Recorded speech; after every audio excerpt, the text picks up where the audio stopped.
At 3:35 in the morning on April 23, 1967, Vladimir Komarov was helped into a spacesuit he believed he would not return in. The Kazakh steppe outside was black and frozen. The launch pad was lit, white floodlights turning the Soyuz spacecraft into something that looked, from a distance, almost beautiful. He had spent the night before in the standard pre-flight isolation, the cosmonaut cottage, a small house at the edge of the Baikonur complex. A last dinner, a last night in a bed. He had not slept much. The walk from the cosmonaut cottage to the launch vehicle is a ritual at Baikonur. Tradition holds, a tradition started by Gagarin himself, that the cosmonaut stops partway to the pad and urinates on the right rear tire of the transport bus. A good luck charm born from a practical necessity on the first launch in 1961 that became sacred through repetition. Komarov performed the ritual. The ground technicians who watched him do it knew what they knew about the spacecraft waiting at the end of the road. Some of them could not meet his eyes. 203. That was the number of structural problems identified in the Soyuz spacecraft before Vladimir Komarov climbed into it. 203 documented faults, submitted in a formal report, reviewed by people who knew what they meant. And the launch had been approved anyway. By the time Komarov reached the pad that morning, the men who had written the report had been told to stay quiet. The man who had tried to escalate it had been barred from the cosmonaut facility. And the man who could have stopped everything, the one person in the Soviet Union whose fame and stature might have forced a postponement, had been physically prevented from switching places with Komarov at the last moment. That man was Yuri Gagarin. To understand what killed Vladimir Komarov, you have to understand the particular insanity of the space race in 1967. By April of that year, the Americans were 13 months away from putting a man on the moon. The Soviet Union, the nation that had launched the first satellite, sent the first man to space, put the first woman in orbit, performed the first spacewalk, was losing. Not losing slowly, losing visibly. Losing in the kind of way that becomes, in authoritarian systems, a political emergency. And political emergencies in the Soviet Union had a well-established habit of killing people. On January 14, 1966, the Soviet space program lost the one man who had been holding it together through sheer force of genius and will. Sergei Korolev, the chief designer, the man whose very name was a state secret, the architect of everything the Soviets had achieved in space, died on an operating table during what should have been routine surgery. He was 59. With Korolev gone, the program passed to Vasily Mishin, a capable engineer, not Korolev. The Americans had no equivalent loss to absorb. They kept building. The Soviet answer to the American Apollo program was called Soyuz, a new spacecraft, more sophisticated than anything the Soviets had built before, designed to carry 3 cosmonauts, perform orbital maneuvers, dock with other vessels, and eventually serve as the foundation for a lunar mission that could beat the Americans to the moon. It was brilliant in design. It was catastrophically rushed in execution. The first unmanned test of Soyuz in November 1966 had failed. The spacecraft tumbled uncontrollably. The parachute system malfunctioned. It had been classified immediately. The second unmanned test in February 1967 also failed. The parachute system again. The spacecraft hit the ground at a speed that would kill any crew on board. Engineers documented the fault. The parachute container had been coated with a new polymer material designed to prevent corrosion. Under heat and pressure, the material had roughened the container walls. The main parachute could not deploy. The fault was understood. The fix was possible. The deadline made the fix impossible. Brezhnev had set the date. The 50th anniversary of the Bolshevik Revolution was November 7, 1967. To celebrate it properly, to demonstrate Soviet supremacy in the defining technology of the era, the plan called for a spectacular mission. two Soyuz spacecraft would launch on consecutive days. They would dock in orbit. Cosmonauts would spacewalk between them. The crew of 3 would return in the first spacecraft. It would be the most complex space mission ever attempted, a demonstration that the Soviet Union had not merely matched the Americans, it had surpassed them. The spacecraft were not ready. Vladimir Komarov was not famous the way Gagarin was famous. He was the steady one, the professional, the engineer cosmonaut who had trained harder, studied more deeply, and understood his spacecraft more completely than almost anyone in the program. He had flown once before, Voskhod 1 in 1964, the first multi-crew spaceflight. He had performed beautifully. He was 40 years old. He had a wife, Valentina, and 2 children.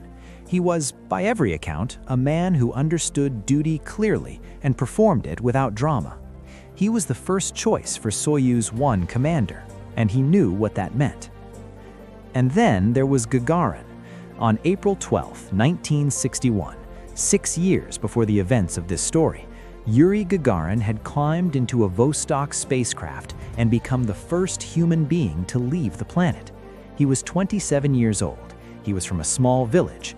He had the kind of smile that made the entire world feel briefly better about itself. When he landed, he was no longer a person in any ordinary sense.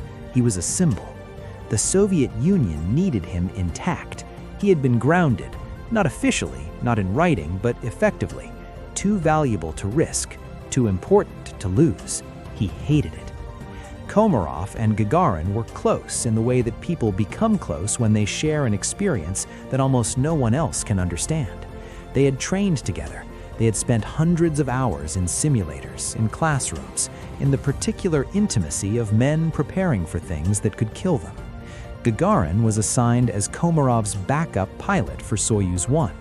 In the cosmonaut corps, backup means if the primary pilot cannot fly for any reason, the backup takes his place. It is an honor. It is also a threat.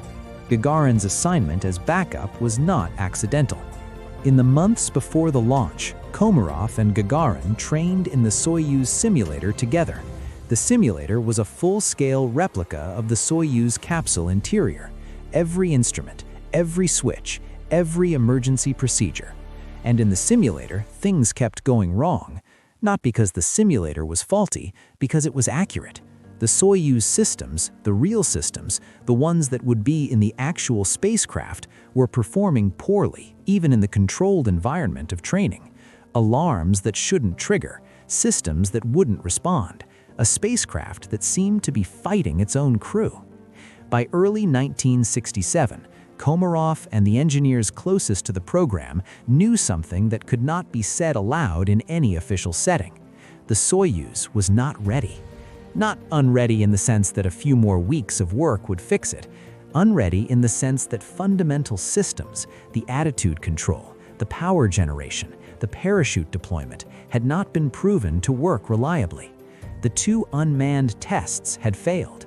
The defect reports were piling up, and the political pressure from Moscow was not decreasing, it was intensifying. The 50th anniversary of the revolution was on the calendar. Brezhnev wanted his celebration. The formal defect report on the Soyuz 1 spacecraft listed 203 identified structural problems. Not minor issues, not cosmetic concerns. Fundamental technical failures.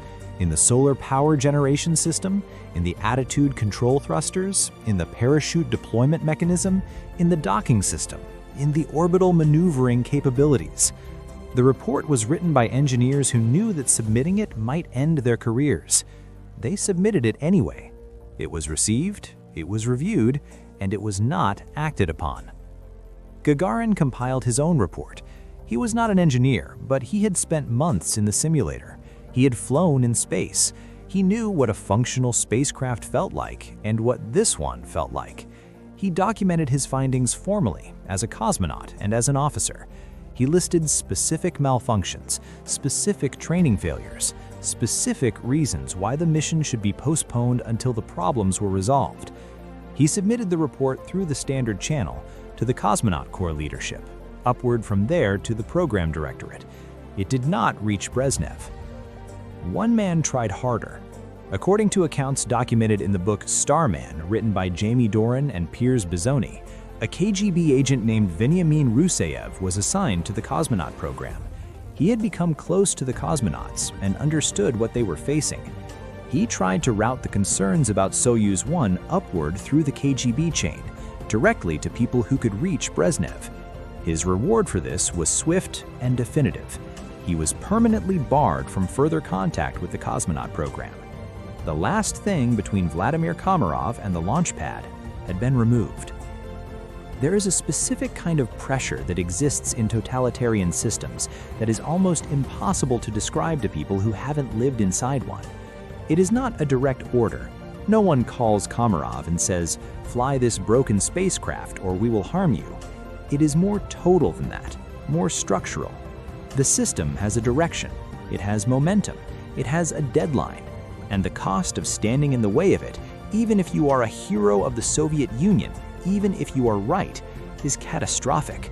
Not necessarily immediate, but certain. According to Starman, Komarov had a private conversation with a friend in the weeks before the launch. He said, "If I don't make this flight, they'll send the backup pilot instead." He paused. "That's Yura, and he'll die instead of me. Then, we've got to take care of him." He then broke down crying. This is the center of the entire story. Everything before it is context. Everything after it is consequence. A man choosing to die so that his friend would not have to. Komarov's wife, Valentina, was permitted to visit him at Baikonur before the launch. The pre-flight period for cosmonauts involved medical quarantine and isolation, the standard protocols designed to prevent a cosmonaut from flying with a cold that could compromise performance in space. The visits were supervised, formal, brief. What was said between Vladimir Komarov and his wife in those final days has never been fully documented. What Valentina Komarov said publicly, years later, was only that she had known. She had known before she arrived. Before the launch, Komarov made a specific request. He asked that if he died, his funeral be open casket.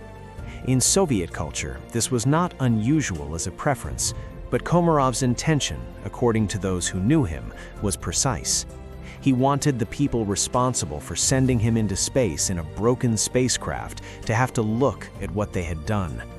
He wanted the consequences to be visible. He wanted them to be unable to look away. It was an act of defiance from a man who understood that defiance was the only weapon he had left. On the morning of April 23, 1967, as Komarov was being prepared for launch, Yuri Gagarin arrived at the launch facility. He had not been scheduled to be there in that capacity. He arrived in a flight suit. He demanded, using his rank, his status, his position as backup pilot, to be suited up and placed in the spacecraft instead of Komarov. He said he was ready. He said he was qualified. He said the backup existed precisely for moments like this. The launch director refused. Gagarin was escorted from the area. Gagarin watched the launch. He was not permitted to stand near the pad, so he stood at the perimeter, at the maximum allowed distance as the Soyuz rocket ignited. He watched his closest friend rise into the sky in a spacecraft he knew was broken. There are no accounts of what Gagarin said or did in that moment. Some things resist documentation. The rocket became a point of light, then nothing. Gagarin remained at the perimeter long after it had disappeared. Soyuz 1 achieved orbit at 3:35 Moscow time on April 23, 1967. The initial telemetry was alarming. The solar panels, the arrays that unfold after launch and provide the spacecraft with electrical power, had not deployed correctly. The left panel had failed to open entirely. The right panel had opened fully. An asymmetrical power situation. The spacecraft was running on approximately half its designed power capacity from the first minutes of the first orbit. This was not a minor fault. This was a systemic problem, and it was one of the 203.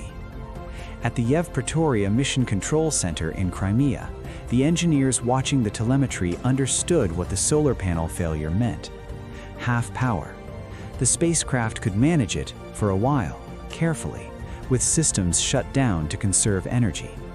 But the docking mission, the entire purpose of the flight, the rendezvous with Soyuz 2, required both spacecraft to be fully functional. To dock, both pilots needed full power, full maneuvering capability, full communication. Soyuz 2 had already been prepared for launch. The decision had to be made: launch Soyuz 2 anyway, or abort the docking mission. Soyuz 2 did not launch. The official reason given later was weather at the launch site. There was weather. A thunderstorm had passed through the area overnight. But the real reason, the engineers discussed among themselves, was that docking with a half-powered Soyuz 1 was unlikely to succeed, and an aborted docking mission would be a public relations disaster. So Soyuz 2 was stood down, and Komarov was told, complete your solo mission, 17 orbits, and then bring the spacecraft home, alone, in a broken spacecraft. Inside the Soyuz capsule, Komarov was working. The spacecraft was misbehaving in ways that required constant attention. The attitude control system, the thrusters that kept the spacecraft oriented correctly, was struggling. Without full power, the systems that should have been automatic required manual intervention. He was also trying to use manual maneuvers to get the stuck solar panel to deploy, using the sun's pressure against it, angling the spacecraft. It wouldn't open. He worked systematically. He reported his status clearly to ground control. He did not appear to panic. He was a professional. After orbit 13, a new problem developed. The spacecraft's ion flow sensors, used to orient the vehicle correctly for re-entry, failed. Without them, Komarov could not achieve the precise orientation required for the re-entry burn. Coming in at the wrong angle meant missing the landing zone. Coming in too steep meant burning up. He would have to orient the spacecraft manually, using visual references, in a vehicle that was also struggling with power and attitude control. The mission controllers at Yevpatoria began calculating manual re-entry options. It was possible. It was very difficult. It required everything to go right. Nothing had gone right yet. On the 17th orbit, after approximately 26 hours in space, the decision was made: bring him home. Not on the scheduled orbit, not at the scheduled time, on the first available window that gave him any chance of a manual re-entry into Soviet territory. Komarov received the instruction. He began the re-entry procedure. He fired the braking engine manually, precisely at the correct moment. That part worked. The spacecraft began its descent into the atmosphere. For a brief period, it looked like he was going to make it. Soyuz 1 re-entered the Earth's atmosphere at approximately 6 a.m. Moscow time on April 24, 1967. Re-entry is the most violent part of any spaceflight. The spacecraft hits the upper atmosphere at nearly 8 kilometers per second. The air resistance creates temperatures of 1,500 degrees at the heat shield surface. Inside the capsule, the temperature rises, the G-forces build, the radio blackout begins. During blackout, there is no communication with the spacecraft. Ground control can only watch the telemetry and wait. Komarov was alone with whatever he was thinking. Blackout ended. Communication was restored. Komarov's voice came through the mission control speakers. He was alive. He had survived re-entry. The spacecraft was intact. He was in the lower atmosphere, descending toward the landing zone. At approximately 7 kilometers altitude, the drogue parachute, the small initial chute designed to slow the capsule and create stable conditions for the main parachute, deployed. It functioned correctly. And then the main parachute container opened, and the parachute did not come out. The main parachute had been packed inside a cylindrical container. The container's internal walls had been treated with a new polymer coating applied to prevent corrosion. Under the temperature and pressure conditions of re-entry, that coating had roughened. The parachute could not free itself from the container walls. This was not a mystery. This was not an unknown problem. The exact same fault had caused both unmanned test failures in 1966 and early 1967. The engineers had documented it. The fix had been recommended. The fix had not been implemented before Komarov was sent up in the spacecraft. Komarov activated the reserve parachute. The Soyuz had a backup system, a second parachute independently packed and deployed, designed precisely for this scenario. The reserve chute deployed. It immediately tangled with the partially emerged main chute. Two tangled parachutes are less effective than one. They create drag, some drag, not enough drag. The Soyuz 1 capsule was falling at approximately 140 kilometers per hour. At that speed, there was nothing left that could save Vladimir Komarov. There is dispute about what was heard in those final minutes. American signals intelligence listening posts in Turkey, according to some accounts, had been monitoring the mission. They reportedly captured transmissions from Komarov during the descent. According to these accounts, reported by journalists Seymour Hersh and others, and disputed by some historians, Komarov was crying in rage. He was cursing the people who had put him inside a botched spacecraft. He was raging at the system that had known and done nothing. Whether these words were spoken exactly as reported or at all, something true lives inside them regardless. The Soviet ground station at Orenburg maintained communication with Komarov during the final descent. He spoke to mission controllers. He gave final system readings. According to Soviet accounts, he was calm, professional to the last. Some accounts describe him asking to speak with his wife. Whether that conversation happened, whether Valentina Komarov heard her husband's voice in the last seconds, has never been definitively confirmed. There are things that Soviet record-keeping was very thorough about, and things it was not. At 6:22 a.m. Moscow time on April 24, 1967, Soyuz 1 impacted the ground near the town of Orsk in the Orenburg region of Russia. The impact speed was approximately 140 kilometers per hour. The spacecraft's solid-fuel braking rockets, the final backup system designed to fire in the last meters before landing and reduce impact speed to survivable levels, may have failed to fire correctly or fired too late. The capsule collapsed. The fuel inside ignited. There was a fire. Soviet recovery teams arrived within minutes. Military helicopters, medical personnel, search and rescue units. They found the spacecraft burning. The fire was extinguished. The recovery teams opened the capsule. Vladimir Komarov was inside. The impact and fire had been total. In the official documentation of the recovery, one item was specifically noted as identifiable: a heel bone. That was what the impact and fire had left identifiable of the Soviet Union's chief cosmonaut. A heel bone. The Soviet government announced the death of cosmonaut Vladimir Komarov on April 24, 1967. This was unusual. Normally, Soviet space failures were hidden completely. But Komarov's mission had been announced publicly at launch. His death could not be hidden. The official explanation described a parachute failure. It did not describe 203 documented defects. It did not describe the failed unmanned tests. It did not describe the reports that had been filed and not acted upon. It did not describe a man who had known he was going to die and had climbed in anyway. Photographs exist of what was recovered from the Soyuz 1 crash site. They are not easy to look at. They were taken by Soviet recovery teams and classified. They circulated internally. Some were eventually declassified or obtained by researchers.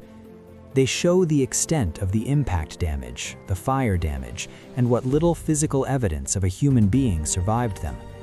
They are the most direct possible refutation of the idea that the people who approved that launch did not know the probable outcome. They knew. Vladimir Komarov's request was honored. His funeral on April 26, 1967 was a state television event, full Soviet honors, a national day of mourning.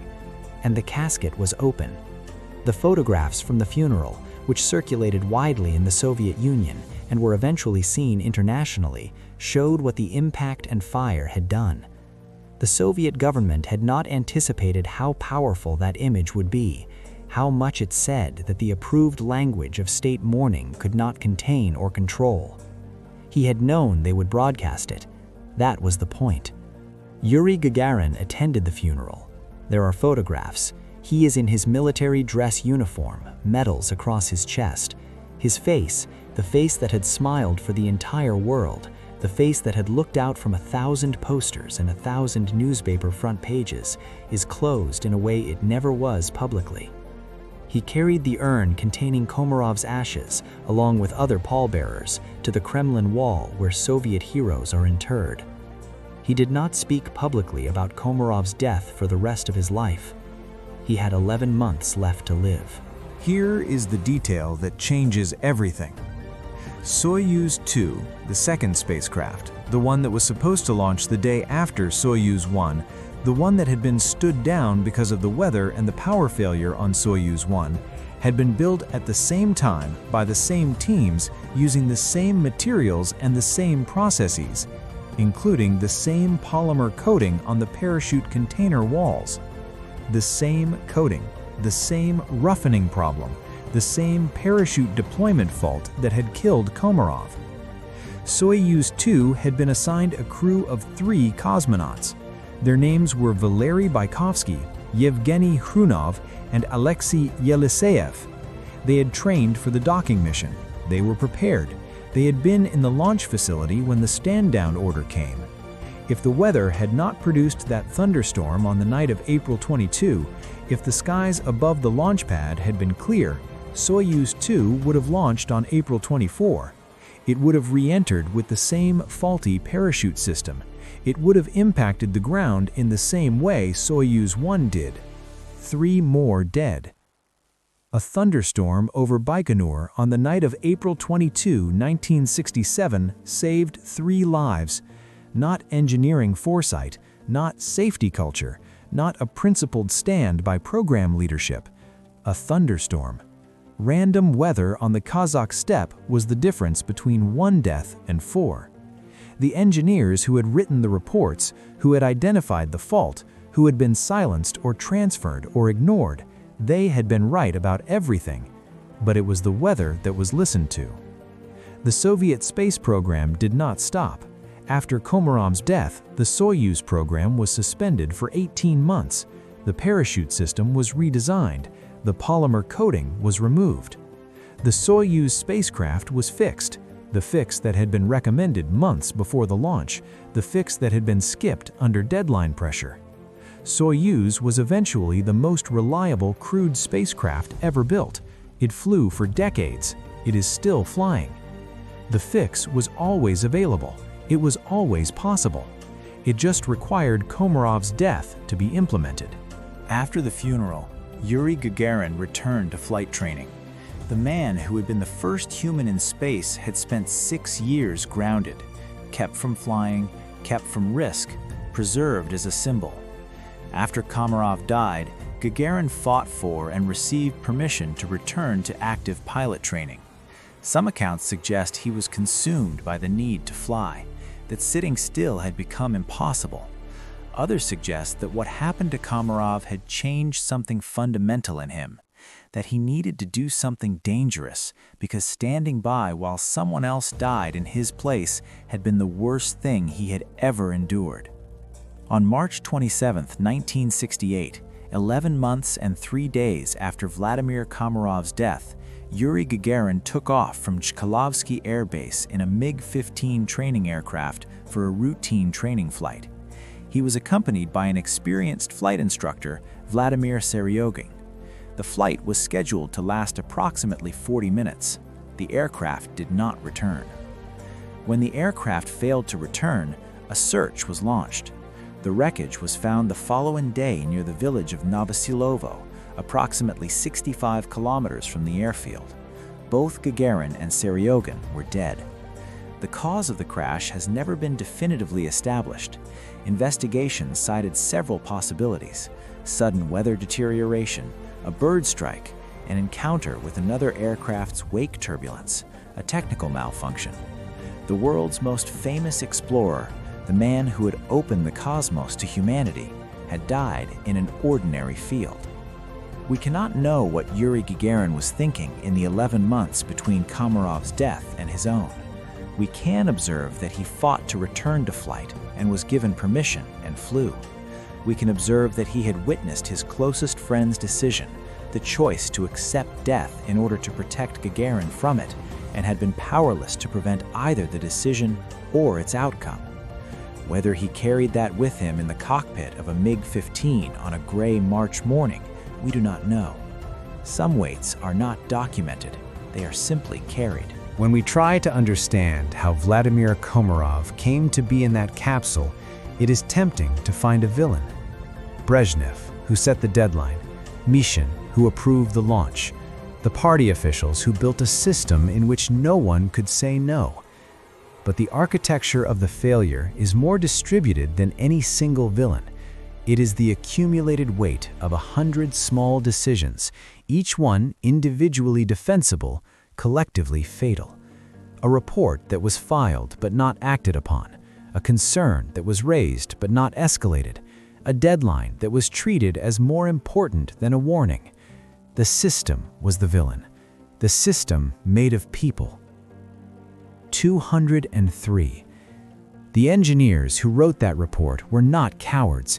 They put their names on a document that identified catastrophic faults in a spacecraft that powerful people had already committed to launching. They submitted it knowing it might destroy their careers. The report was received. It was not acted upon. The people who received it and did not act on it understood what they were doing. The Soviet system was not incompetent.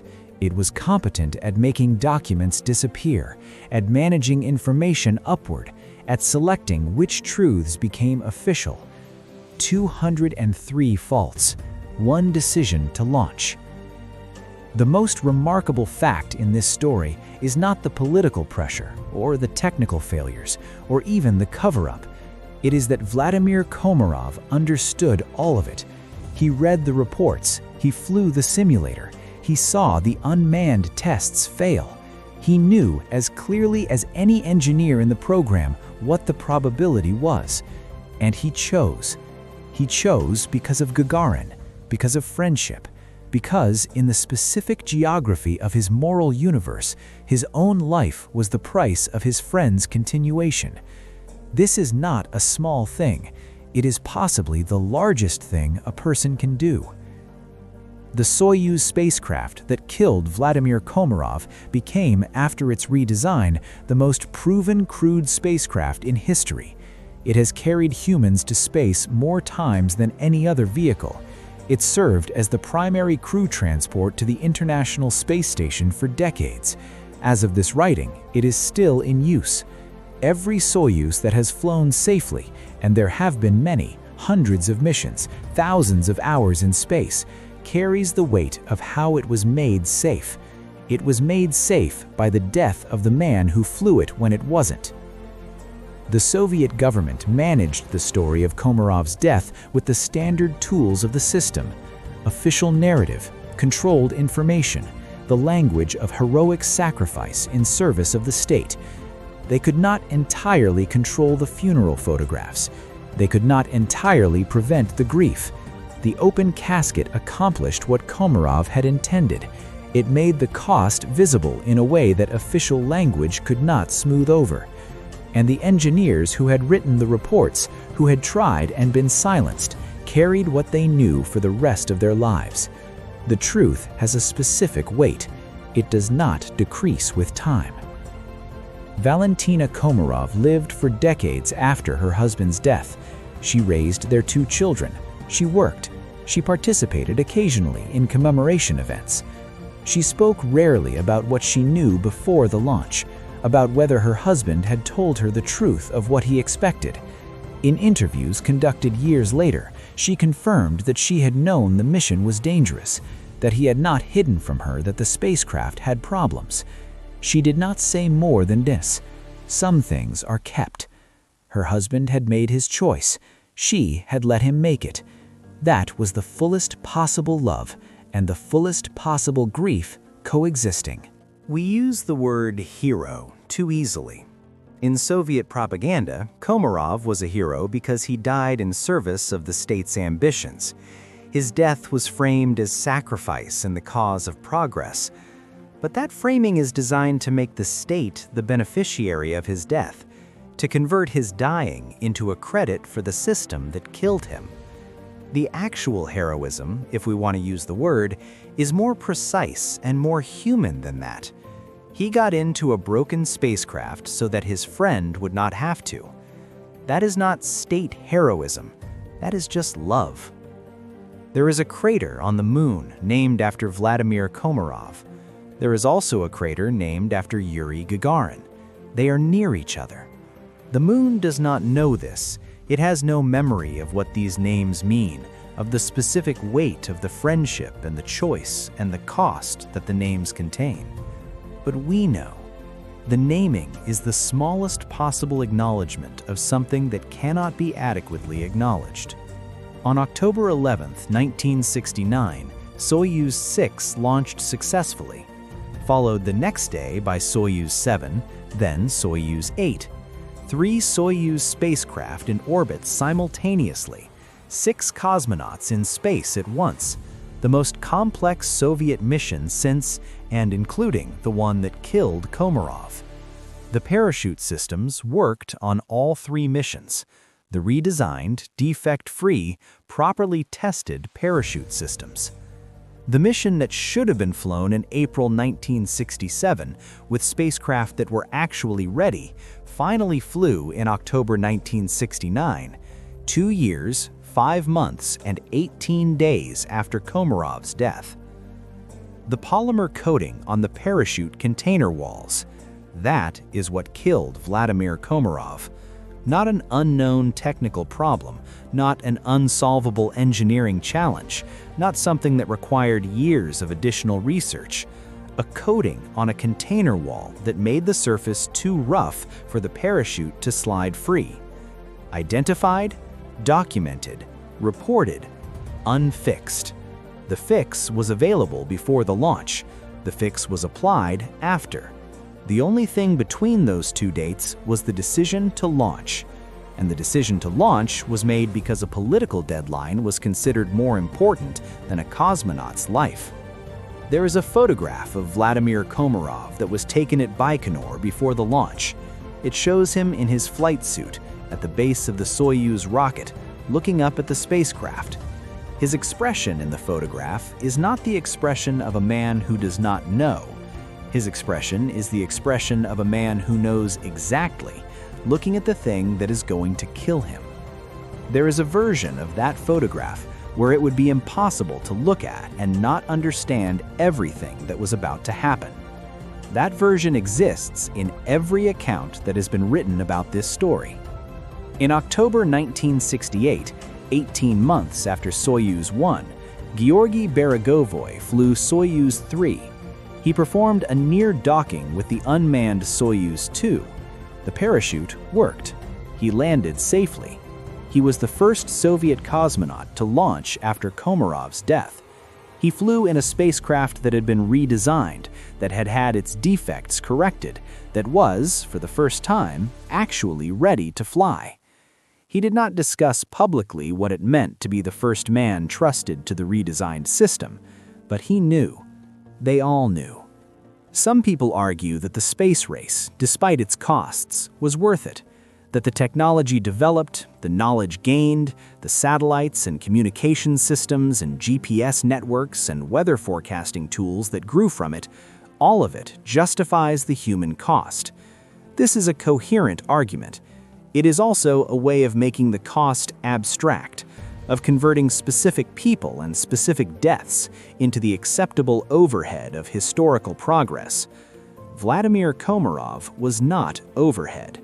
He was a man who cried because he did not want to die and climbed into the spacecraft anyway. 203. Every time that number appears in this story, it carries the same weight. It is not a number about bad luck or unavoidable tragedy. It is a number about decision-making, about the choice to prioritize a political calendar over engineering reality. The engineers were not wrong about the faults. The faults were real. The faults killed him. 203 known problems. One man who knew them all. One morning before dawn in the Kazakh desert. On April 24, 1967, the sun rose over the Orenburg steppe in Russia. At 6:22 in the morning, a small capsule traveling at 140 kilometers per hour struck the earth of that steppe. The steppe did not mourn. The steppe does not mourn. The steppe simply is. But the people who came after, the engineers who fixed the parachute, the cosmonauts who flew the fixed spacecraft, the historians who reconstructed what happened, they understood. A man had made a choice. The choice had cost him everything, and the system that required that choice had continued for a time as if nothing fundamental had been revealed about it. We tell stories about friendship in terms of gestures, of time spent, of support given, of presence in moments of difficulty. The friendship between Komarov and Gagarin asked for something different. It asked for everything.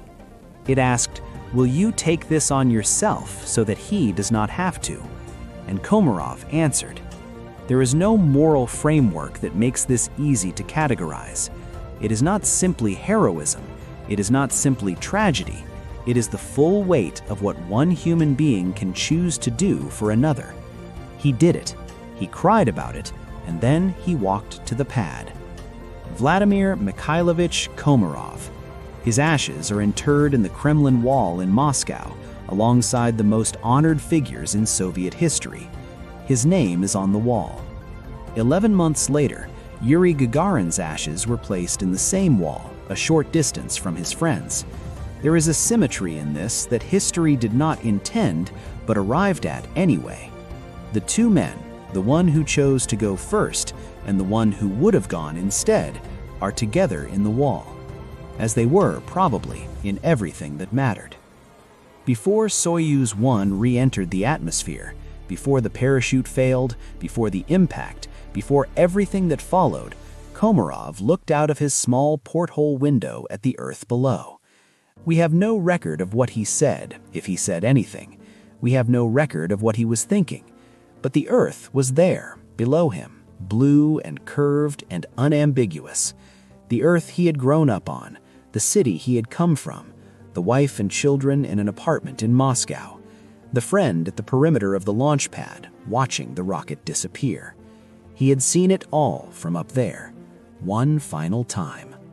Vladimir Komarov's story is told incompletely because it was suppressed incompletely. The full records of the Soyuz 1 mission have never been released. The transcripts of the final descent, whatever was said, in rage or calm or somewhere between, remain classified or destroyed or both. What we have is enough. We have the defect reports, we have the testimony of the engineers, we have the accounts of Rasayev and of those who were close to Komarov in his final days. We have the open casket photographs, and we have the 3 words, "Walked away for a smoke." Wait, those were Yangel's words from a different story, a different fire. Komarov's words, in the end, were simpler than any record. He got in the capsule. That was the word. Every April 24th, the anniversary of Komarov's death is marked in the Russian space community. There are no formal national holidays. There are no commemorations on state television. But in Baikonur, in Star City where the cosmonauts train, in the institutes where the engineers work, people remember. Some of them were there. Most of them weren't. The story has been told enough times, documented enough, argued over enough, that the essential shape of it is understood. A man knew. He flew anyway. He asked for an open casket. He was 36 hours from being able to come home. The Soyuz spacecraft was fixed. The Soviet space program, after the enforced pause that followed Komarov's death, returned to flight and eventually delivered some of its greatest achievements. The lesson that political deadlines cannot safely override engineering reality was understood. Whether it was internalized is a different question. The same lesson has been available in various forms, in various industries, in various countries since before Komarov flew. It continues to be relearned at cost. The lesson is simple. The learning is hard. The cost is always paid by someone who was not the one who made the decision. On the morning of April 23, 1967, before dawn, in the Kazakh desert, Vladimir Komarov walked to the launch pad. He performed the ritual at the tire of the bus. He walked the rest of the road. He climbed into the spacecraft. He died 26 hours later. He knew. He went anyway. There is no further explanation needed. There is no better frame to put around it. A man loved his friend more than he valued his own life and acted accordingly.